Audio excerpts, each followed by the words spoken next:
You got a gun, Paletti? Or will you use mine?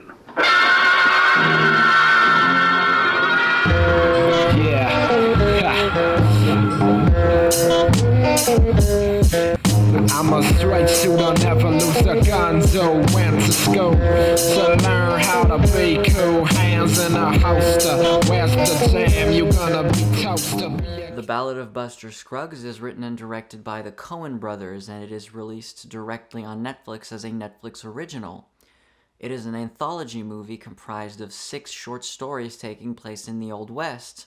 Now, I absolutely adore the Coen brothers. They have amassed an incredible filmography and are, without a shadow of a doubt, some of the greatest filmmakers working today. Unfortunately, I also don't have much of an interest in anthology movies. The reason for that is I don't really particularly enjoy the short film as an art form.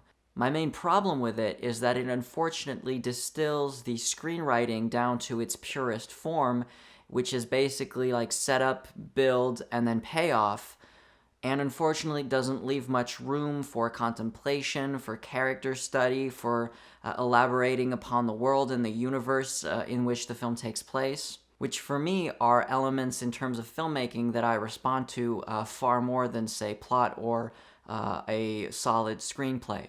To me, I feel the short film form works very well in the case of comedy because of that sort of structure that I described. And if you think about something like sketch comedy, something like Key and Peele, I looked this woman in the eye, I said, bitch. They're essentially these perfect little short films. It also seems to work very well in the case of morality plays, in the case of anthology series such as The Twilight Zone, for example. And you could, without much trouble, argue that this is essentially a bunch of morality plays, a bunch of parables, almost biblical parables, except set in the Old West. The film is even structured as such where the transition from one film to another happens by a hand going through a book. It's almost as if we are being taken through the Old West Bible by the Coen brothers themselves. Now, of course, these biblical parables and morality plays are very much ingrained within the Coen brothers' entire filmography. And in that sense, this collection of short stories is very much in line with their entire oeuvre as of now. What the Coens seem to take great pleasure in The Ballad of Buster Scruggs is in sort of remixing and putting together Western mythology with reality, or rather a phantasmagorical, fake, imagined view of what the Old West would be that is sort of perpetrated by the classical Hollywood Western, and infuse them with these darker, somber elements. You'll have these colorful, vibrant, mythologized, almost cartoon-esque sequences and characters, and mixed in with huge amounts of violence and death. This can be seen, for example, in the first short film of the anthology, The Ballad of Buster Scruggs, which is the title of the movie, actually also happens to be the title of the first short film. Buster Scruggs, played by Tim Blake Nelson, is super clean, he sings, he's this happy-go-lucky gunslinger. He's very much in line with this colorful, romanticized vision of the West that was present in the Hollywood musicals and the Western musicals of the 30s and 40s. Very, very different to the grimy Italian spaghetti westerns that will come in later, where everybody had these tattered clothes and they had dirt on their face and gross teeth. And so Tim Blake Nelson is this happy-go-lucky, singing gunslinger that is so cheerful and polite and is so incredibly verbose in the way he says all of his dialogue, which really only the Coens could have written. But in contrast with that, he is an absolute sociopath, murdering people left and right with absolute joy and the giddiest, happiest smile you've ever seen. Or just to take another example, the Prospector story. It starts off with this lush, colorful, beautiful mountainscape.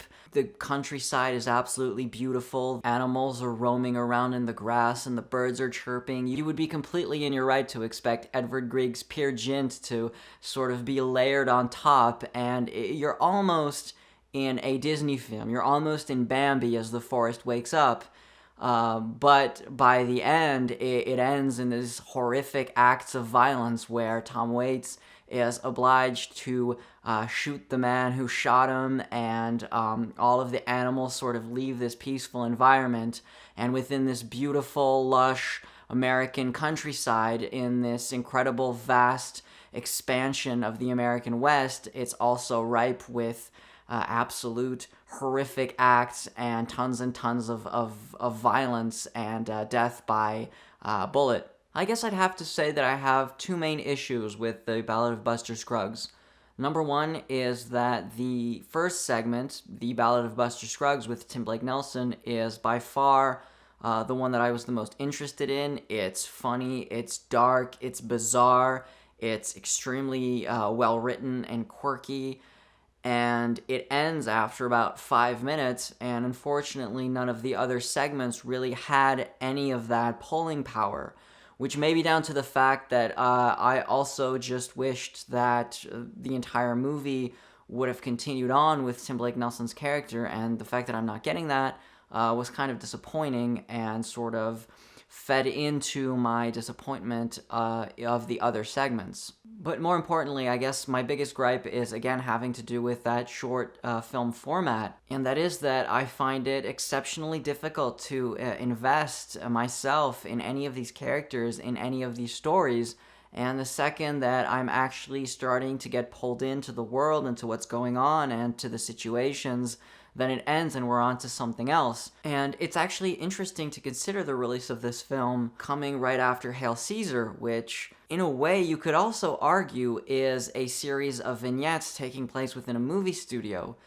There's a lot of little segments that you could have made as these little short stories as a part of an anthology movie, for example, but they're held together by Josh Brolin in that film. And Hail Caesar is a movie that I feel is peak Coen brothers, really a wonderful, unfortunately underrated and underperforming film at the time it came out, but I'm pretty sure that one day it's going to be revisited and have that cult status that I believe it deserves.